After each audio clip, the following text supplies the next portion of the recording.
Grass doesn't pay the mortgage. That was what Earl Thompson said the first time he saw Sarah Miller's new field. He said it loud enough for three men by the fence to hear, loud enough for the seed salesman leaning against his pickup to grin, loud enough for Sarah to hear from 20 yards away while she stood in the dirt with a shovel in one hand and a bucket of seed in the other. Sarah did not look up right away. She was 56 years old, with sun-browned arms, silver in her hair, and hands that had carried more years than her face showed. She wore old jeans, a faded Kansas State cap, and boots with cracks in the leather. Not the pretty kind of farm clothes people wore for pictures. The kind that had actually been wet, muddy, frozen, and worn thin. The field in front of her did not look like much. No tall corn, no perfect rows of soybeans, no shiny new irrigation system. Just a stretch of young green plants that looked to most people like plain grass. But Sarah knew better. It was Kernza, a perennial grain with roots that could reach deep into the soil. Deep enough to hold ground that heavy rain wanted to steal. Deep enough to keep living when the top few inches of dirt got tired. Deep enough to remind a person that sometimes the most important work happens where nobody can see it. Earl shook his head. You really gave up 20 acres for that? Sarah pushed the shovel into the ground and leaned on the handle. I didn't give it up, she said. I planted it. One of the men laughed. The seed salesman smiled like he was trying to be polite and failing. Sarah, he said, I get what you're trying to do. I really do. Soil health, cover crops, all that. But this is a hard business. You need yield. You need volume. You need something the elevator will take without asking questions. Sarah looked across the field. A warm spring wind moved over the green plants, bending them all in one direction like they were listening to something. The bakery in town will take it, she said. So will the brewery over in Junction City. Earl laughed again. A bakery and a brewery. Well, there you go, boys. She solved farming. Sarah did not answer. That was one thing people in Weston County had never understood about her. They mistook quiet for weakness. They thought because she did not raise her voice, she did not have anything to say. They thought because she did not chase every new machine, new chemical, and new loan package, she was behind the times. But Sarah had been watching that land since she was a girl. She had watched her father rub dry dirt between his fingers and call it tired. She had watched rainwater run brown through the ditches after a storm. She had watched good fields grow less generous year by year, while everyone kept saying next season would fix it. And she had learned something most people did not want to learn. Land remembers. It remembers how you treat it. And sooner or later, it answers. By June, the whole county knew about Sarah Miller's grass crop. People talked about it at the diner, at the feed store, after church, and at the gas pumps. Some people were curious. Most were not kind. They said Sarah had gone soft. They said she had been reading too many magazines. They said regenerative agriculture was something rich people talked about at conferences before going home to houses with heated floors. Sarah heard all of it. Her son Daniel heard it too. He was 29, tall like his father had been, with Sarah's eyes and a worry line between his eyebrows that had shown up too young. He had left for Wichita after college, worked in construction management for a while, then came back when his father got sick. After his father died, Daniel stayed. Not because he loved farming the way Sarah did, because someone had to help his mother. One evening he found her in the machine shed, cleaning the old drill she had used for planting. He stood by the door for a while before speaking. Mom, she kept wiping grease from a metal plate. Yeah? I talked to Mr. Harris at the bank. Sarah stopped for half a second. Then she kept wiping. Daniel stepped inside. He said if this year doesn't turn around, they're not sure they can extend the operating loan again. I know. You know. I met with him Monday. Daniel stared at her. And you didn't tell me? I was going to. When? After the auction sign went up? Sarah set the rag down. The shed was quiet except for a barn swallow moving somewhere in the rafters. Daniel looked out toward the fields. "We should have planted corn on those acres," he said. "At least then we'd have a chance." Sarah took off her cap and ran one hand through her hair. "A chance at what?" "At making enough to stay alive. We've been trying to stay alive for 20 years, Danny. That's farming." "No," Sarah said softly. "That's bleeding slow and calling it normal." Daniel's jaw tightened. "You think Kernza is going to save us?" "I think soil that can still hold water might." He laughed once, but there was no joy in it. "You sound like Grandpa." Sarah looked at him then. "Good." Daniel shook his head and walked out. 2 days later, the county hosted an agricultural meeting at the high school gym. Nearly every farmer in the area came. The summer had been hot, input costs were high, and everybody wanted to hear how to squeeze more out of land that seemed to give less every year. The speaker was Dr. Caleb Rhodes, a young crop consultant from Kansas City. He was sharp, confident, and very comfortable with a microphone. He clicked through slides showing yield maps, fertilizer timing, seed treatments, chemical programs, satellite data, and profit forecasts. He talked fast, smiled often, and made hard things sound simple. "Modern farming is about precision," Caleb told the room. "We cannot afford guesswork. We cannot afford nostalgia. And we definitely cannot afford to romanticize old ideas just because they sound good." A few people nodded. Sarah sat near the back, hands folded in her lap. Caleb clicked to another slide. It showed a photo of Sarah's field. She knew it instantly. So did half the room. A low murmur moved through the gym. Caleb smiled, not cruelly, but with the easy confidence of someone who did not know he was being cruel. "This is an example of what I call good intentions without a complete business plan," he said. "Perennial grains and soil-building crops may have a place in research plots, maybe in niche markets, but for a working farm under financial pressure, dedicating productive acres to a low-volume specialty crop can be risky." He paused. "Very risky." People turned to look at Sarah. She did not move. Daniel sat beside her, staring at the floor. Caleb continued. "We have to feed people. We have to make money. Healthy soil matters, yes, but a farm that goes broke does not get to be sustainable." That line got a few claps. Sarah's face did not change. After the meeting, people gathered in small groups by the doors. Caleb shook hands. The bank manager, Mr. Harris, stood nearby with a paper cup of coffee. Sarah was almost to the exit when Caleb called out, "Mrs. Miller?" She turned. He came over with a friendly smile. "I hope you didn't take that personally." Sarah looked at him. "You put my field on a screen in front of half the county." His smile weakened. "I was making a broader point." "I noticed." Mr. Harris cleared his throat. "Sarah, nobody wants you to fail. We're just concerned." "I know." Daniel stepped forward. "Maybe we should listen, Mom." The words landed harder than he meant them to. Sarah looked at her son for a moment, then nodded once. Outside, the evening sky was heavy and yellow, the kind of color that made old farmers stop talking and look west. Sarah saw the clouds building. She watched the low belly of the storm roll over the horizon. And for the first time all week, she felt something colder than embarrassment. By midnight, the rain came. Not gentle rain.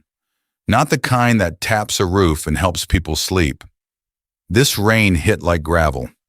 It slammed into the farmhouse windows, filled the yard in sheets, and turned the driveway into a moving creek. Thunder rolled so hard the dishes shook in the cabinets. Wind bent the cottonwoods behind the barn until their leaves showed silver. Sarah stood in the kitchen in her robe and boots, watching lightning tear open the fields. Daniel came down the stairs. "You think the creek will jump?" "It already has," she said. He looked at her. "How do you know?" Sarah pointed toward the dark. "Listen." Between the thunder, there was another sound. Water moving fast. Too fast. By sunrise, the rain had stopped, but the county looked bruised. Ditches were full. Gravel roads were cut open. Fences leaned. Low fields held standing water. In some places, the soil had moved like it had been poured from a bucket. Daniel drove Sarah down the county road in the old pickup. Neither of them spoke. They passed Earl Thompson's place first. His lower cornfield was flattened in sections, the rows twisted and muddy. Brown water had carved channels through the field, carrying soil into the ditch. Stalks lay bent like they had given up. Earl stood by the fence with his hands on his hips. He did not wave. Farther down, the Peterson place looked worse. Soybean rows near the road had washed out completely. The topsoil had gathered in the ditch in thick, dark piles. A culvert had plugged with residue and mud, forcing water across the field and through a low section near the barn. Daniel slowed the truck. "God," he said quietly. Sarah said nothing. Then they reached her Kernza field. Daniel stopped the truck without being told. For a moment, he only stared. The field was wet, yes. The low spots shined with water. But the soil was still there. The plants were bent from the storm, but standing. The rows held. The water had moved through slowly instead of tearing everything open. There were no brown rivers cutting across it. No deep scars. No ditch packed full of Sarah's future. Daniel opened the truck door and stepped out. Sarah followed. He walked into the field, boots sinking slightly, and looked down at the base of the plants. The roots held the soil like fingers. Sarah knelt, scooped up a handful of earth, and squeezed it. It held together, not like mud, like something alive. Daniel looked at her. "You knew." Sarah shook her head. "I hoped." By 9 that morning, Sarah was at Earl Thompson's field with a shovel, a notebook, and 2 rolls of straw netting from her barn. Earl saw her coming and looked away. "I don't need a lecture," he said. "I didn't bring one." She climbed through the fence with some effort and walked toward the worst cut in the field. Earl followed. Water had carved a deep channel through the rows. It had taken soil, seed, and fertilizer with it. The ditch below ran brown and thick. Sarah studied the slope. "You need to slow the water before it hits this turn," she said. Earl snorted. "And how do you suggest I do that? Ask it nicely?" Sarah pointed with the shovel. "You've got residue piled up at the top. It plugged the first low spot, then the water jumped and made its own road. Clear that. Put straw and branches here for now. Not pretty, but it'll slow it. Then after harvest, you need something living on this slope." Earl looked at her. "You mean grass?" "I mean roots." He almost argued. Then he looked at the ditch. He looked at the missing soil, and he did not. By noon, Sarah had been to 4 farms. She helped a young farmer named Tyler brace a washed-out edge near his field road. She showed Mrs. Peterson where the water had changed direction after the culvert blocked. She called the county extension office and asked for sandbags, soil test bags, and somebody who understood erosion better than politics. She did not act like a hero. She did not act like she had won. She moved from place to place with quiet focus, telling people what could wait and what could not. At Tyler's farm, she found him sitting on an overturned bucket beside a field that had been hit hard. Tyler was 26 and had rented his first 80 acres that spring. Now half of it looked ruined. "I'm done," he said when Sarah walked up. She sat on another bucket beside him. For a while, neither of them spoke. Then she said, "No, you're hurt. That's different." He looked at her with red eyes. "I put everything into this." "I know. The seed, the fertilizer, the rent, the fuel, everything." "I know." He laughed bitterly. "No, you don't." Sarah looked out over the field. "My husband and I almost lost our place in 1998. Then again in 2009. Then after he got sick, I sold the South 40 to pay hospital bills. I know more than I wish I did. Tyler lowered his eyes. I'm sorry. Don't be. Just don't confuse a hard year with the end of your life. He wiped his face with his sleeve. What am I supposed to do? Sarah stood slowly and held out a hand. First, you get off that bucket. He took her hand. She walked him to the edge of the field and showed him where the water had entered, where it had sped up, and where the soil had let go. She showed him how to look at a field like a living thing, not a flat number on a spreadsheet. Then she drove him to her place. They stood at the edge of the Kernza. Tyler stared at it. This is the field everybody was laughing about? Same one. It looks better than mine. It had help. From what? Sarah pulled a plant carefully from a soft edge near the ditch and shook loose the soil. From this. The roots hung long and thick. Tyler reached out and touched them. Sarah said, a plant can feed you above ground and still work for you below ground. Folks forget that. Tyler looked over the field. But can you actually make money with it? Sarah nodded toward the grain bins. Not like corn in a perfect year, but perfect years don't come around as often as people build budgets for. She walked him toward the shed. I sell some grain to the bakery in town. They mix it into bread and crackers. The brewery takes some for seasonal beer. I use some straw for mulch and I sell some to gardeners.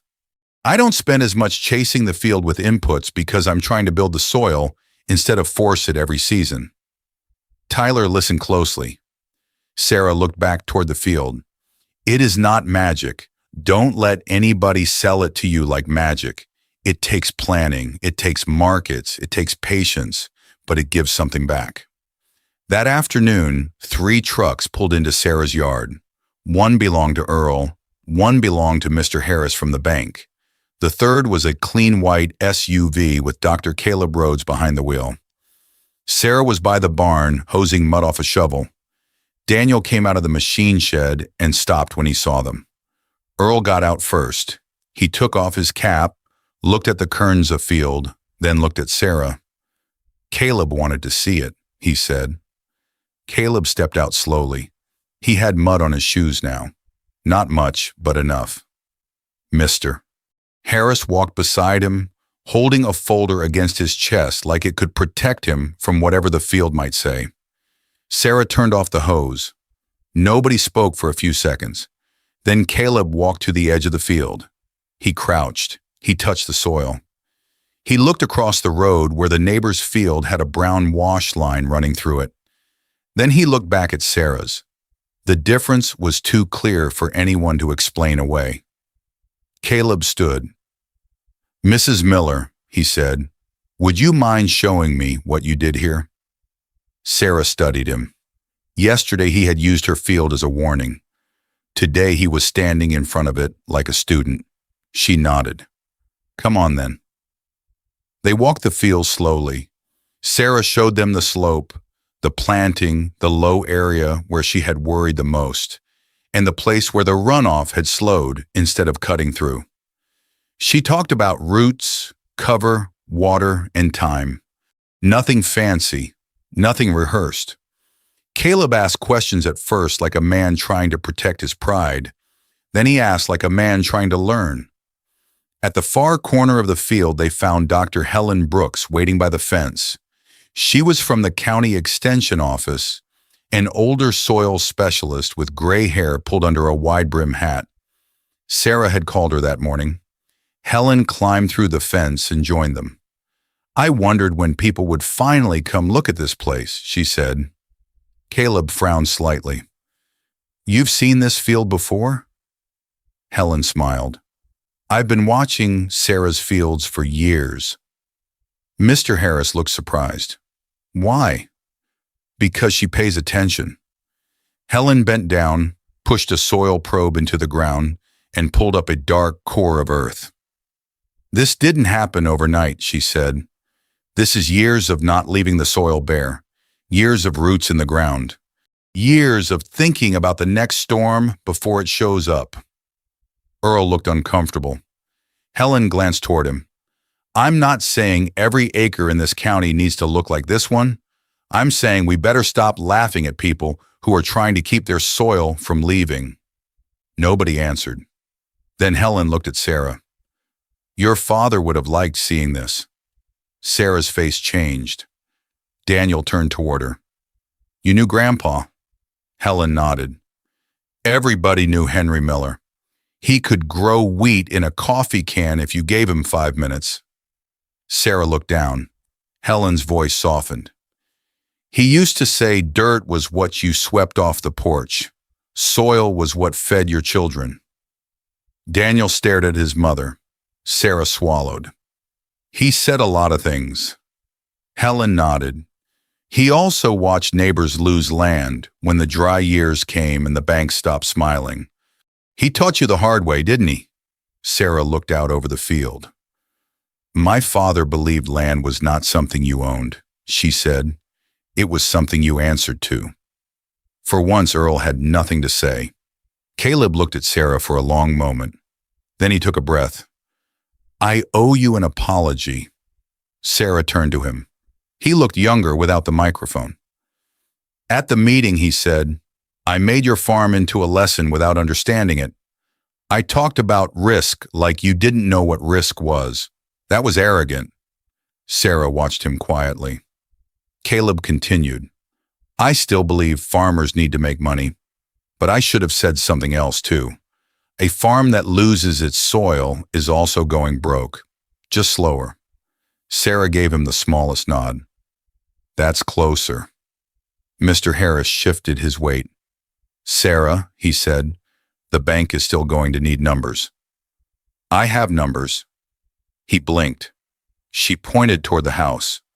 "Bakery contract, brewery purchase order, input costs, soil tests, yield history. I was going to bring them Monday." Daniel looked at her. "You had all that?" Sarah looked at him. "I told you I planted it. I didn't say I wished on it." For the first time all day, Earl laughed. Not mean this time, just tired. A week later, the Weston County Gazette ran a small story about the storm. Most of it was about road damage, culverts, and crop loss. But halfway down the page, there was a picture of Sarah standing at the edge of her Kernza field with mud on her boots and wind in her hair. The headline read, "Deep roots hold when the rain comes hard." Sarah hated the picture. Daniel framed it. By late summer, the field turned gold.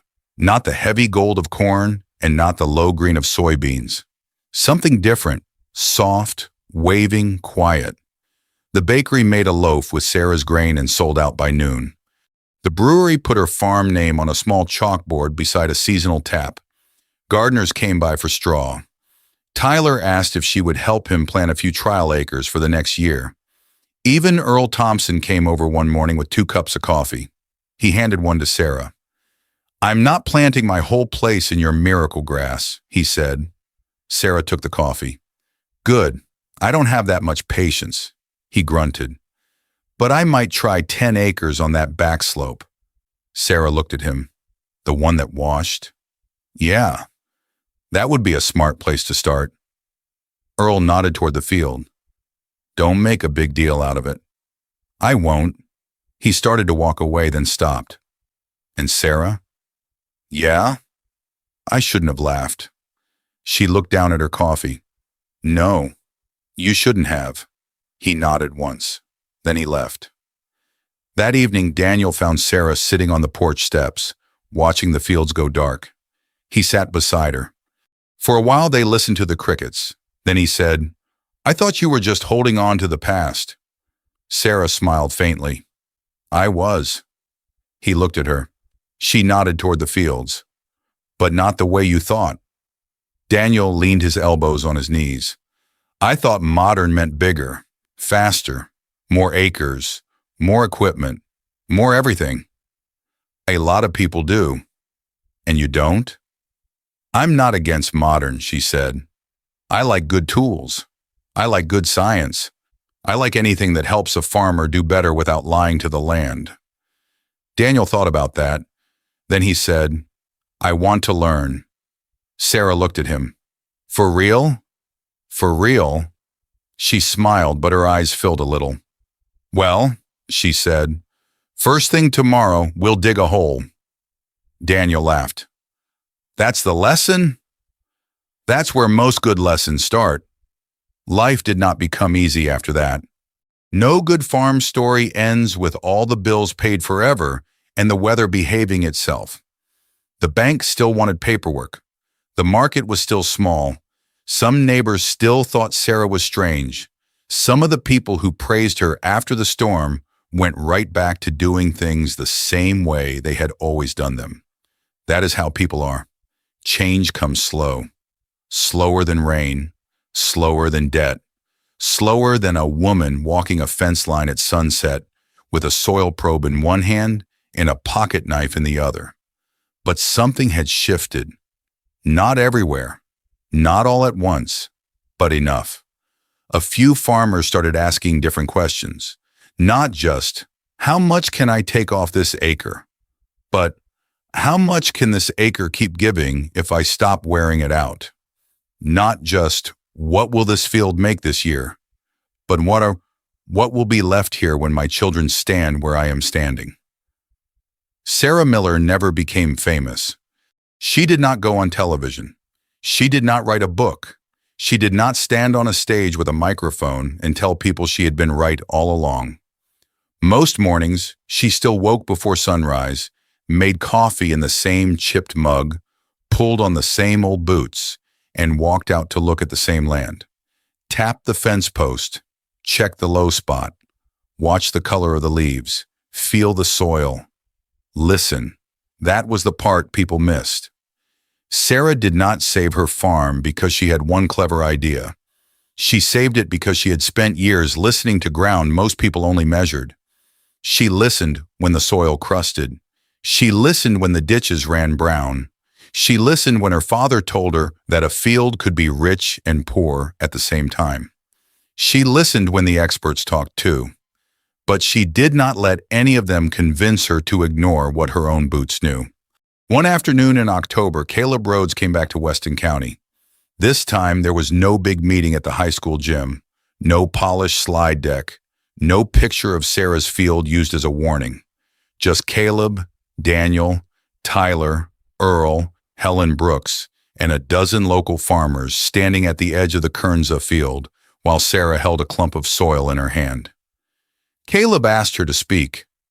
Sarah shook her head. I'm not much for speeches. Helen smiled. Then don't give one. Just tell them what you see. Sarah looked at the farmers. Some were skeptical, some were curious, some were only there because Earl had come, and if Earl Thompson was willing to stand in Sarah Miller's field on a Tuesday afternoon, something interesting must be happening. Sarah looked down at the soil in her hand. Then she broke it gently with her thumb.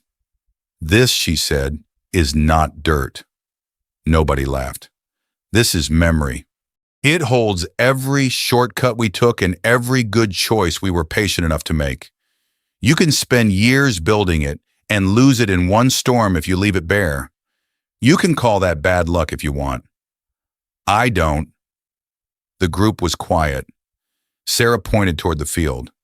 This crop won't fix every problem. No crop will. Don't trust anybody who tells you one thing can save a whole farm. But roots help. Cover helps. Markets help. Neighbors help. Paying attention helps most of all. She looked at Tyler. Young farmers need a way to make money without mining the ground under their feet. She looked at Earl. Old farmers need to remember that changing your mind is not the same as admitting your whole life was wrong. Earl looked away, but he smiled. Then Sarah looked at Caleb. And experts need to remember that a farmer's field is not just a chart. It is somebody's breakfast, somebody's debt, somebody's father's grave, somebody's kid's future. Caleb lowered his eyes and nodded. Sarah dropped the soil back to the ground. That's all I've got. But it was enough, because sometimes the person who saves a place is not the loudest person in the room. Sometimes she is not the one with the newest truck, the biggest planter, or the cleanest boots. Sometimes she is a woman in an old cap who keeps planting what other people laugh at. Sometimes she is the one who understands that profit matters, but so does what profit costs. Sometimes she knows that a crop can feed a family twice, once when it is harvested, and once when its roots hold the land together long enough for another season to come. The next spring, Sarah stood with Daniel at the edge of Tyler's new trial field. 10 acres. Not much, just enough to begin. Across the road, Earl had planted his back slope too. Sarah watched the young green blades move in the wind. Daniel stood beside her, hands in his jacket pockets. "You think it'll work?" he asked. Sarah smiled. "I think it'll teach us something." He nodded. That answer sounded like her. It sounded like his grandfather too. Behind them, the sun lifted over Weston County, touching the barns, the fence lines, the wet ditches, and the fields that had survived long enough to be given another chance. Sarah took one step forward and pressed her boot into the soil. It held, not perfectly, not forever, but enough for today.